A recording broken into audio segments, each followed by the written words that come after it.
Hello दोस्तों, कैसे हैं आप लोग। तो मैं आज लेके आया हूँ आपके लिए Hindi literature BA second year के प्रथम पत्र प्रश्न, जो कि 2022 के लिए जो पद्यांश महत्वपूर्ण हो सकते हैं उनको में से आज हम एक पद्यांश की व्याख्या करेंगे प्रसंग सहित, और साथ में यह भी जानेंगे कि परीक्षा में प्रसंग और व्याख्या किस तरह की जाती है और इन्हें किस तरह याद करना है। ये सीरीज में से ही आते हैं जो भी पद्यांश आपके पेपर में आते हैं। ये कुल 40 से 50 पद्यांश होते हैं। तो आज मैं उनमें से जो मोस्ट है, उनमें से जो कि 2022 के लिए मोस्ट हो सकते हैं, उनमें से एक पद्यांश यह है लक्ष्मण और परशुराम के संवाद का, जिसको आज हम व्याख्या करेंगे और समझेंगे कि किस तरह पेपर में सोल्व कर सकते हैं। देखिए जी, पेपर में सबसे पहले है जान लेते हैं कि पेपर में पद्यांश किस तरह आते हैं और हमें कितने नंबर के आते हैं। तो देखिए, ये है हिंदी लिटरेचर का 2021 का पेपर, बीए सेकेंड ईयर का प्रथम पत्र है। देखिए, पद्यांश हमारे पेपर में सर्वाधिक आते हैं और यही हमें नंबर दिला सकते हैं। आपको पता हो तो मैंने पद्यांश की जो ट्रिक्स है कि किस तरह आप कोई भी पद्यांश आ जाए उसे पेपर में किस तरह सोल्व कर सकते हैं, इसके लिए मैंने एक वीडियो बना रखी है। तो अगर आपके पेपर में कोई सा भी इस तरह का पद्यांश आ जाए तो उसे किस तरह हम, अगर हमें हिंदी अनुवाद नहीं आए तो हम उसे किस तरह उसकी व्याख्या कर सकते हैं, किस तरह प्रसंग लिख सकते हैं, उसके लिए मैंने एक फॉर्मेट बना रखा था। उसके ऊपर मैंने एक संपूर्ण वीडियो बना रखी है कि उस फॉर्मेट को पेपर में किस तरह अप्लाई करना है और किस तरह हम उसे सोल्व कर सकते हैं किसी भी पद्यांश को अगर हिंदी अर्थ ना आए तो। देखिए, क्योंकि हमारे पेपर में सर्वाधिक हिंदी लिटरेचर के पेपर में पद्यांश आते हैं और यही हमें नंबर दिला सकते हैं। आप अगर देखेंगे तो कुल इसमें कै खे घे यानी कि चार प्रश्न आते हैं जिनमें 8 पद्यांश आते हैं। अगर पेपर में हम याद करके जाएं तो भी मान लो अगर कोई आए तो हमें नंबर दिला सकते हैं, और अगर मान लो नहीं आए तो भी हम नंबर ले सकते हैं। किस जरिए? इस फॉर्मेट के जरिए। ये रहा वो फॉर्मेट, पद्यांश एवं गद्यांश दोनों के लिए ये फॉर्मेट है। इसमें कुछ नहीं करना आपको, जिस तरह आप देख सकते हैं प्रसंग और संदर्भ जो लिख रहा है, ये देखिए पूरा का पूरा ये फॉर्मेट है। ये डिट्टो बस आपको रटना है। इसमें किसी भी पद्यांश के बारे में कुछ नहीं दे रखा। आप जैसे पेपर में कोई सा भी पद्यांश आ जाए, बस आपको इनमें जो कुछ लाइन जो मैंने पीली पीली कर रखी है, इनमें बस आपको उस पद्यांश की कुछ लाइनों को इसमें पेस्ट कर देना है, यानी यहाँ से कॉपी करना है। जैसे कोई भी पद्यांश अगर पेपर में आता है तो बस यहाँ से कुछ लाइन जो उन्हें कॉपी करना है और इस फॉर्मेट में पेस्ट कर देना है। ये फॉर्मेट क्या है, इसे किस तरह पेपर में अप्लाई करना है, इसके लिए मैंने एक संपूर्ण वीडियो बना रखी है।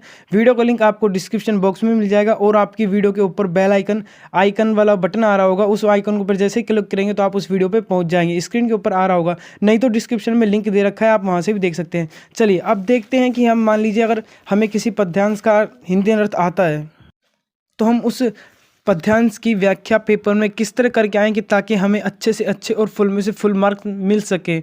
देखिए, ये वैसे तो जो मैं पद्यांश कराऊंगा आज वो बीए सेकेंड ईयर वालों के लिए, लेकिन जो ट्रिक है, जो तरीका है, वो तो सब में सेम रहेगा, चाहे फर्स्ट ईयर जो थर्ड ईयर हो। तो जो व्याख्या करने का तरीका है वो तो सभी जगह सेम ही रहता है। तो चलिए, जो फर्स्ट ईयर के बच्चे हैं वो भी इसे देख सकते हैं, वो भी जान सकते हैं कि किस तरह हम पेपर में व्याख्या करके आएँ, किस तरह से हमें फुल मार्क्स ले सकते हैं। तो देखिए, इसमें से मैंने सीरीज में से ही एक पद्यांश लिया है जो कि 2022 के लिए अति महत्वपूर्ण हो सकता है। 2022 के लिए अति महत्वपूर्ण हो सकता है। तो चलिए इस पद्यांश को पढ़ते हैं और फिर देखते हैं कि किस तरह व्याख्या पेपर में की जाती है। तो सबसे पहले हम पद्यांश को पढ़ेंगे, फिर उसका प्रसंग पढ़ेंगे, फिर व्याख्या पढ़ेंगे। फिर मैं आपको समझाता हूँ कि अगर आपको कुछ लाइनों का हिंदी अर्थ आता है तब भी आप पेपर में अच्छे नंबर ला सकते हैं। तो चलिए जानते हैं किस तरह। सबसे पहले हम पद्यांश को पढ़ते हैं। पद्यांश क्या कहना चाहता है, सबसे पहले आप आराम से पद्यांश को पढ़िए। लक्ष्मण के पुरी खान कियो पुरुषार्थ सो न कहो परई, वेश बनाई कियो बनितान को देखत केशव हो हरई, कूर कुठार निहारी तजे फल, ताको यही जो हियो जरई, आज ते केवल तो को महाधिक, क्षत्रिय पे जो दया करई। तो देखिए, ये जो पद्यांश है ये मैंने पहले पढ़ रखा है। मैं आपको बताता हूँ ये पद्यांश किस लिए, अगर आप नहीं पढ़ रखे होता, अगर आपने रामायण देखी हो तो उसमें भी आपको पता होगा राम और परशुराम के बीच एक संवाद होता है धनुष तोड़ने के बाद, उसी के बारे में ये पद्यांश है। तो चलिए कि प्रसंग में क्या क्या चीज़ आती है और व्याख्या में क्या क्या चीज़ आती है ये देखते हैं।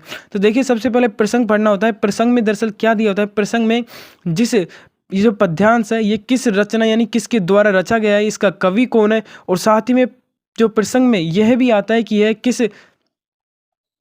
और हाँ, साथ ही में प्रसंग में यह भी पूछा जाता है कि यह किस कविता से उठाया गया है या फिर किस संवाद या फिर अवतरित यानी कहाँ से इसे लिया गया है वो आता है। और साथ ही में यह भी आता है प्रसंग में कि यह किसके बारे में है, यानी कि मान लीजिए किसी स्त्री की सुंदरता के बारे में एक पद्यांश है तो उसके बारे में पूछ रहा है। जैसे जिस तरह यह लक्ष्मण और परशुराम के संवाद के बारे में है, तो ये सारी 3 चीज़ की डिटेल हमें प्रसंग में देनी होती है। पहली चीज़ कि इसके कवि कौन है, सेकंड चीज़ यह कहाँ से लिया गया है, और थर्ड चीज़ कि यह किसके बारे में है। तो चलिए देखते हैं प्रसंग में क्या लिख रखा है इसके बारे में।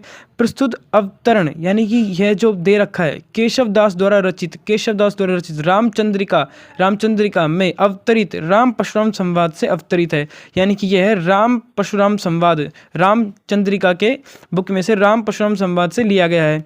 शिव अब किसके बारे में है, तो ये अब जो लिख रहा है शिव धनुष के टूट जाने पर परशुराम अत्यधिक क्रोधित हो उठते हैं, उसी के बारे में यह राम परशुराम और संवाद है। महाकवि केशव ने बताया है कि अब इसमें कवि के बारे में बताया जा रहा है कि जो व्याख्या में करते हैं तो व्याख्या में ये लिखते हैं कि ये क्या कहना चाह रहा है, इसकी फुल हिंदी अर्थ लिखते हैं कि इसमें क्या क्या बातें हो रही हैं वो हमें व्याख्या में लिखना होता है। तो चलिए व्याख्या पढ़ते हैं। व्याख्या में लिख रहा है, जब लक्ष्मण ने परशुराम को माता का वध करने वाला कहा और उनका इसी बहाने उपहास किया तो परशुराम जी क्रोध से भर उठे और कहने लगे। ठुक्कार के प्रति परशुराम जी कहते हैं कि लक्ष्मण के पुरखानों, तो हम कहाँ पे थे, लक्ष्मण के पुरखों ने जो पुरुषार्थ किया है, यानी अब इसको मैं आपको थोड़ा बहुत अगर हिंदी में समझाऊं तो यह अब जब परशुराम जी कह रहे हैं कि लक्ष्मण के जो पुरखों यानी जो उनके दादा परदादा थे राजा महाराजा पुरुषों ने जो किया है वह कहा नहीं जा सकता।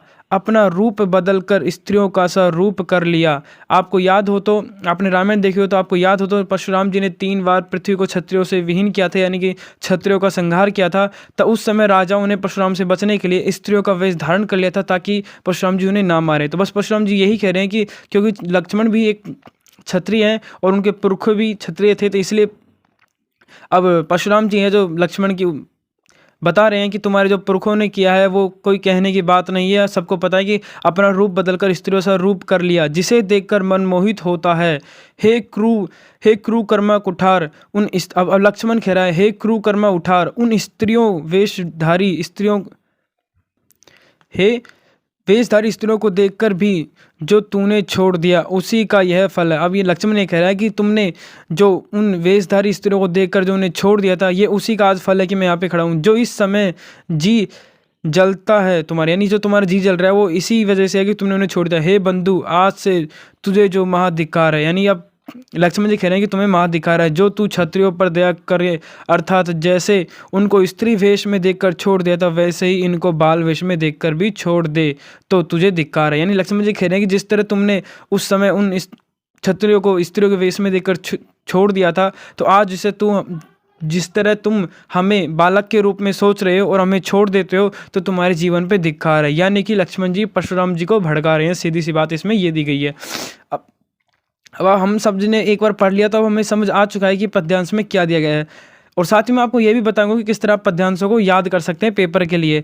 अब देखिए विशेष, कई बार पेपर में यह पूछा जाता है और कई बार नहीं भी पूछा जाता है कि विशेष, यानी कि इसमें जो विशेष पंक्तियाँ कौन कौन सी जिसके ऊपर मुख्य ध्यान दिया गया है। तो कई बार तो पेपर में पूछ लेता है, और नहीं तो कई बार सिर्फ प्रसंग और व्याख्या ही पूछता है जो कि 8 नंबर की आती है, और कई बार प्रसंग भी पूछ लेता है। देखिए दोनों तरह से हैं। एक बात और समझ लिए, क्योंकि परीक्षा में कई बार संदर्भ पूछा जाता है। संदर्भ में क्या होता है, संदर्भ में दरअसल संदर्भ और प्रसंग काफ़ी बार एक साथ भी लिख लेते हैं और काफ़ी बार इन्हें अलग भी लिखवाया जा सकता है। पेपर के ऊपर है कि पेपर वाला कैसे क्या चाह रहा है। देखिए संदर्भ में आता है कवि का नाम और जो कहाँ से ये अवतरित हुआ है, और प्रसंग में किसके बारे में दिया हुआ है ये आता है। साथ ही में व्याख्या मैंने आपको बताई दी कि व्याख्या में इसकी डिटेल्स आती है पूरी की, इसमें क्या क्या लिखा हुआ है किसके बारे में। फिर देखिए विशेष में क्या आता है, तो विशेष में मैंने बताया कि कुछ महत्वपूर्ण बिंदु आते हैं कि जो महत्वपूर्ण बिंदु हैं, जैसे कि इसमें कौन से अलंकार हैं, कौन कौन से इसमें विशेष बातें की गई हैं। जैसे कि इसमें लिख रखा है, इसमें अनुप्रास अलंकार दृष्टव्य है। परशुराम के भय से पूर्व में क्षत्रियों ने नारी वेश बना लिया था, इसी से परशुराम के परशु से वे बच निकले थे, यहाँ उसी का उल्लेख है। तो यानी यहाँ पे किस चीज़ के बारे में दिया गया है उसके बारे में हम विशेष में लिख सकते हैं। तो ये तो बात रही कि व्याख्या इस तरह की जाती है। अब बात करते हैं कि पेपर में किस तरह व्याख्या करें। अब बात करते हैं कि हम पेपर में किस तरह से करके आएँ, किस तरह लिख के आएँ कि ताकि हमें अच्छे से अच्छे नंबर मिल जाएँ। देखिए हम काफ़ी बार ये होता है कि यहाँ से जो पढ़ के जाते हैं हमें सेम टू सेम याद नहीं रहता, तो आप याद भी मत कीजिए। देखिए कभी भी किसी चीज़ को रट के याद नहीं कीजिए, ये पद्यांश है। तो अब आपको जब आपने पढ़ लिया कि हाँ भाई ये लक्ष्मण और परशुराम के संवाद के बारे में हो रहा है, जब क्षत्रियों ने स्त्री का वेश धारण कर लिया था उसके बारे में ये बातचीत चल रही है। देखिए कहानी की तरह इसे पढ़ा करो। अब आप जैसे कि ये पद्यांश आ जाएगा लक्ष्मण के पुरखानी कियो, तो अब आपको समझ आ जाएगा कि यह पद्यांश उसके बारे में है। तो अब आपको डिट्टो ऐसा लिख के आने की कोई ज़रूरत नहीं और ना ही आप लिख के आ पाओगे। इसे अपने दिमाग में अपने हिसाब से ट्रांसलेट कीजिए इस व्याख्या को, और फिर अपने हिसाब से इसे बोल के देखिए कि आपके दिमाग में इसका जो व्याख्या है वो क्या बनी, और उसमें सुधार कीजिए इसमें देख देख के, और फिर आप पेपर में लिख के आइए। मैं बोलता हूँ उससे अच्छा और कुछ नहीं होगा। अब चले एक बार देख लेते हैं कि इसे पेपर में कॉपी में किस तरह लिख के आना है।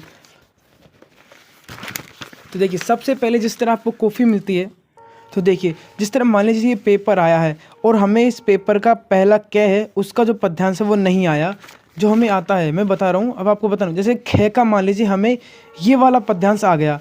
कौन सा आ गया? ख का ये वाला पद्यांश जो अथवा में दे रखा है ये वाला आ गया। तो अब इसे किस तरह लिखे कि पेपर वाले को पता लग जाए कि हमने यह किया है। तो देखिए जैसे क का ये अंत तक है ये वाला है, तो अब इसे किस तरह करें हम पेपर में कि हमें अच्छा नंबर मिले। देखिए इन्हें करने का भी एक तरीका होता है कि आप किस तरह इन्हें लिख के आते हैं, उससे भी बहुत डिपेंड पड़ता है एग्जाम होने वाले के ऊपर कि भाई बच्चे ने किस तरह से लिखा है, किस तरह का प्रारूप दिया है। वो बहुत महत्वपूर्ण बिंदु बनते हैं, इसलिए उन बिंदुओं पे ध्यान देते हैं। तो देखिए जिस तरह मान लीजिए आपको ख का ये आया, तो अब आप इसे डायरेक्ट नहीं कर सकते।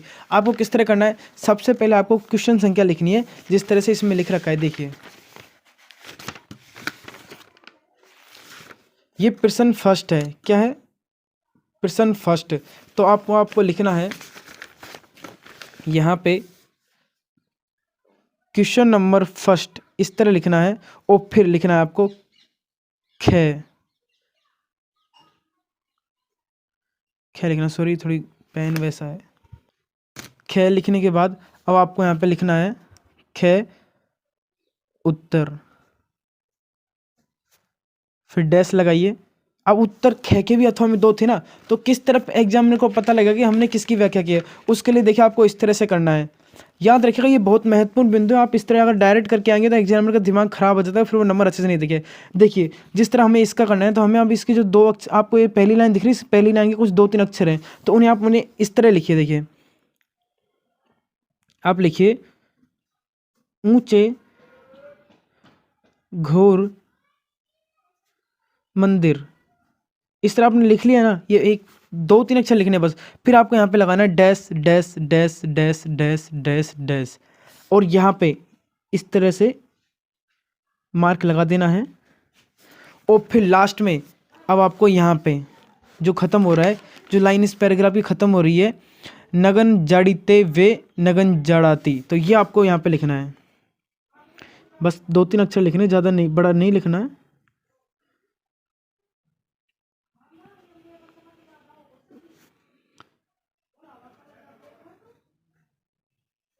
जड़ाती है ये यहाँ पे इस तरह, और ये वापस कॉमे में बंद इस तरह से।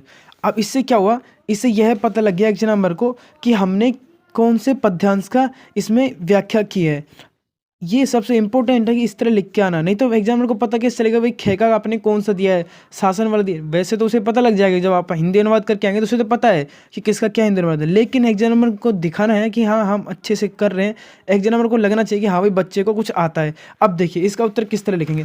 अब सबसे पहले तो अब जैसे आपको पद्यांश आ गया, मैंने बता दिया जैसे कि आपको किस तरह, अगर आपको हिंदी अर्थ आ रहा है, पूर्ण हिंदी अर्थ आता है आपको पद्यांश का, तो आप अपने हिसाब से राइट तरीके से कर सकते हैं। लेकिन आपको पद्यांश का हिंदी अर्थ नहीं आ रहा, तो मैंने बताया था कि वो फॉर्मेट तैयार है आपके लिए। फॉर्मेट का लिंक जिसके ऊपर मैंने संपूर्ण वीडियो बना रखी है कि उस फॉर्मेट में सिर्फ आपको इनकी कुछ लाइन अप्लाई करनी है, ऐसे कॉपी करके पेस्ट कर देनी है और आपका काम हो जाएगा, आपको नंबर मिल जाएंगे। और उसका लिंक डिस्क्रिप्शन बॉक्स में मैंने वीडियो का दे रखा है। बहुत अच्छा वीडियो है, काफ़ी लोगों ने प्यार भी दिया है। अब देखते हैं कि अगर हमको हिंदी अर्थ आता है हमें इसे किस तरह करके आना है पेपर में। तो इतना तो हमने समझ लिया किस तरह करना है। अब आपको लिखना है यहाँ पे एक लाइन छोड़ के प्रसंग लिख दीजिए, और फिर उसमें इस तरह एरो लगा दीजिए, और फिर आपको यहाँ से लिखना स्टार्ट करना है इस तरह से। प्रस्तुत अवतरण इसमें इस कवि के द्वारा लिखा गया है और इसे अब यहाँ से अवतरित हुआ है और इसके बारे में ये चीज़ दे रखी है। जिस तरह से आपका प्रसंग हो गया, उसके जैसे मान लीजिए प्रसंग हो तो उसके बाद एक लाइन छोड़ के फिर आपको लिखनी है व्याख्या। फिर आपको लिखनी है व्याख्या। व्याख्या भी इसी तरह लिखनी है। अब व्याख्या में आपको लिखना है कि जो भी इसके बारे में डिटेल दी है। व्याख्या संपूर्ण होने के बाद में फिर अगर पेपर में पूछ रहा है विशेष, तो आप विशेष लिखिए, और अगर नहीं पूछ रहा है तब भी आप लिखिए। वो क्या है, इससे हमारा पेज है जो भर जाएगा और भरा हुआ पेज अच्छा लगेगा।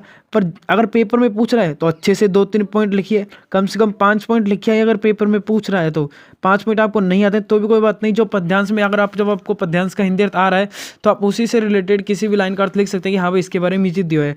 सबसे पहले अगर आपने अच्छे से पढ़ा है तो आप ये भी जान सकते हैं इसमें कौन से अलंकार का प्रयोग हुआ है, कौन से मुहावरे का प्रयोग हुआ है, वो भी चीज़ आप लिख सकते हैं। अगर आपको नहीं पता अलंकार वगैरह का कि भाई इसमें कौन सा अलंकार प्रयोग हुआ है, कौन सा, तो आप अपने हिसाब से इनमें से जो अर्थ है, जो महत्वपूर्ण आपको बातें लगती हैं कि भाई इसमें इसके बारे में है, जैसे कि काफ़ी पद्यांश प्रकृति की सुंदरता के बारे में, काफ़ी इस तरह के रूप के बारे में, काफ़ी राम परशुराम हो गया, और मंदिर की विशेषता के बारे में, जिसकी विशेषता है इसमें, जिस चीज़ के बारे में बता रहा है वो चीज़ आप यहाँ पर लिख सकते हैं। इस तरह से आप कम से कम, अगर पेपर में पूछ रहा है तो कम से कम 4 या 5 पॉइंट तो आप लिखिए, और अगर पेपर में नहीं पूछ रहा है फिर भी आप लिखिए, कम से कम 2 पॉइंट तो लिखिए। इससे क्या होता है कि इससे हमारा पेज भरा हुआ अच्छा लगता है और नंबर भी अच्छे मिल जाते हैं।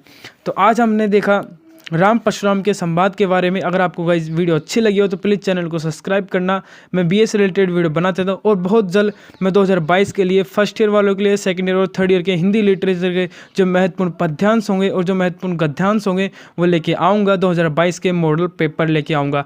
और साथ ही में मैं बता दूं, जिन्हें पद्यांश का हिंदी अर्थ नहीं आ पाता है, पेपर में बेचारे अटक जाते हैं, तो उनके लिए मैंने फॉर्मेट बना रखा है। फिर से बता दूं, फॉर्मेट बहुत अच्छा है, काफ़ी भाइयों ने उसे देखा है और काफ़ी अच्छा प्यार भी दिया है। आप भी उसे देख सकते हैं, एक बार वीडियो के डिस्क्रिप्शन में लिंक दे रखा है मैंने, आप वहाँ से देख सकते हैं। और नहीं तो आइकन वाला ऑप्शन आ रहा होगा ऊपर वीडियो के, उस पर दबाएंगे तो आप वीडियो पे पहुंच जाएंगे। उसमें कुछ नहीं करना आपको, उसमें बस इस पद्यांश की कुछ लाइनों को पेस्ट कर देना है और आपका पूरी व्याख्या हो जाएगी, पूरा प्रसंग, पूरा व्याख्या हो जाएगी। तो चलिए मिलते हैं नेक्स्ट वीडियो में। थैंक यू, धन्यवाद आप सभी का। प्लीज़ चैनल को सब्सक्राइब करें अगर आप नए हैं तो, और अपने दोस्तों के साथ भी शेयर करें। धन्यवाद, थैंक यू।